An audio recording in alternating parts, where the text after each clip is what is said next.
भारत श्रेष्ठ भारत, ना तो यहाँ दो प्रधान, दो निशान, दो कानून चलेगा। एक कानून में रहना है।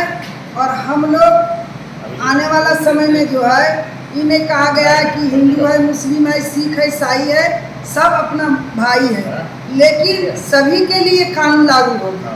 अब कानून इस तरह से लागू होता है, जब हिंदू के 21 वर्ष में शादी होता है, 25 वर्ष में शादी होता है, तो मुस्लिम लोग के लड़कियों के क्यों 9 साल में शादी होता है?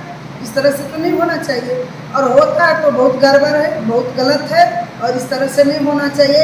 अगर इस तरह से गलत होता है तो समझिए कि सभी लोग के लिए गलत है, और हम लोग इसका विरोध करेंगे। आने वाला समय में जो है, मुस्लिम बहन के भी जो है 21 साल और 25 साल में शादी होना चाहिए, ताकि जो है उम्र का तकाजा रहेगा। कल जो है बच्चा बोना होता है, या तो औरत मर जाती है, कम एज में शादी होता है, बच्चा पैदा होता है, कितना औरत मर जाती है। इस तरह से होगा तो आने वाला समय में बंद होगा। बीजेपी जो है ना तो कहीं जात पात के राजनीति की है, ना करेंगे। वोट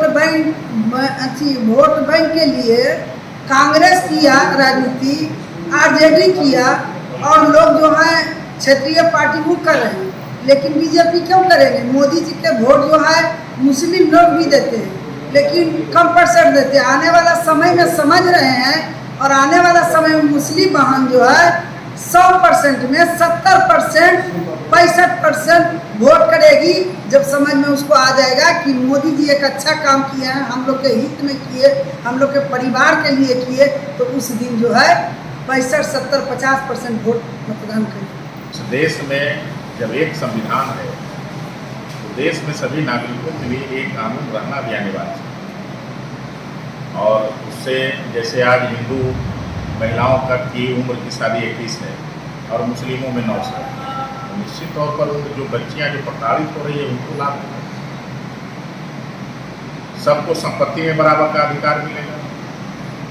यहाँ तो धर्म पर नहीं किया जा रहा है दखल कि भाई आपको धर्म में जो ये मान्यता मान रहे, ये मान्यता मान रहे, उसको नहीं मानिए। जब CRPC के सारे सेक्शनों को आप मानते हैं, और अल्पसंख्यकों में कई और अल्पसंख्यक हैं, उनको तो एतराज़ नहीं है। न सिख को एतराज़ हो रहा है, न बौद्ध को एतराज़ हो रहा है, न पारसी को एतराज़ हो रहा है, न ईसाई को एतराज़ हो रहा है। एक खास तबके के लोग, देश के जो भी कानून बनता है, वो चाहे इसके पहले जो कानून बना था CA, उसका भी विरोध किए। आज जब समान आचार संहिता की बात है, उसका विरोध कर रहे हैं। जबकि जानना चाहिए कि पाकिस्तान, बांग्लादेश, इंडोनेशिया, मलेशिया, जो मुस्लिम बहुल देश है, वहाँ भी समान नागरिक संहिता लागू। इस देश में भी गोवा में समान नागरिकता संहिता लागू है, तो गोवा के लोगों ने तो आज तक विरोध नहीं किया कि गोवा में क्यों लागू। तो निश्चित तौर पर जब परिवार को, देश को संगठित रहना है, तो सभी लोगों के लिए एक ही अधिकार होना चाहिए, एक ही कानून होना चाहिए, और सरकार इसके लिए प्रयासरत है। और संविधान में भी अनुच्छेद 44 में, जो संविधान निर्माता थे अम्बेडकर जी ने, इसको लिखा है कि राज्य सरकार विधायिका को लेकर, राज्य सरकार की विधायकों को लेकर इसको कानून बनाए। अब सुप्रीम कोर्ट ने तो कई बार निर्देश दिया है, हमारे पहले के कई कांग्रेस सरकारों को जो करना चाहिए था, उन लोगों ने, चूंकि उन लोगों को तो तुष्टिकरण करना है, वोट की राजनीति करना है, और हम लोग की प्राथमिकता देश है। तो देश कैसे मजबूत हुआ आप लोगों ने देखा। धारा 370 हम लोगों ने हटाए, वहाँ भी अम्बेडकर जी का संविधान लागू नहीं हो रहा था। एक देश दो विधान था, वहाँ भी माननीय मोदी जी ने एकीकरण किया।